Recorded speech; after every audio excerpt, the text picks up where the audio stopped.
Hello guys, तो अपना question क्या है देखिए। What will be the domain for which the function f x is equals to 2x² - 1 and g x 1 - 3x are equal. अब ये दोनों फंक्शन इक्वल हैं तो उसके आपको डोमेन बतानी है। डोमेन मतलब x की क्या वैल्यू है जिसके लिए दोनों फंक्शन इक्वल है।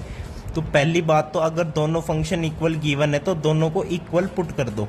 तो यहां से आ जाएगा 2x² + 3x - 2 is equals to 0। तो यहां से क्वाड्रेटिक जो इक्वेशन बनेगी यहां से आपकी क्या आएगी, x की वैल्यूज आएंगी। दो x की वैल्यू आनी है तो वही जो है आपकी डोमेन बन जाएगी जिससे fx और gx क्या है, इक्वल हो जाएंगे। अब इसको क्या है, फैक्टराइज कर लो भाई। तो -4x² आना चाहिए, तो इसको मैंने लिख दिया प्लस का 4x माइनस का x माइनस का 2 इज इक्वल्स टू 0। अब 2x कॉमन ले लो तो यहाँ से आएगा x + 2 -1 कॉमन ले लो तो क्या आएगा x + 2। तो अब x + 2 कॉमन ले लीजिए तो यहाँ पे क्या आ जाएगा 2x - 1 इज इक्वल्स टू 0। तो यहाँ से x की जो दो वैल्यूज आएंगी वो क्या क्या आएंगी, एक तो x इज इक्वल्स टू -2, एक x इज इक्वल्स टू 1/2। यानी x की ये वो वैल्यूज है जिसके लिए दोनों फंक्शन इक्वल है और यही हमें चाहिए।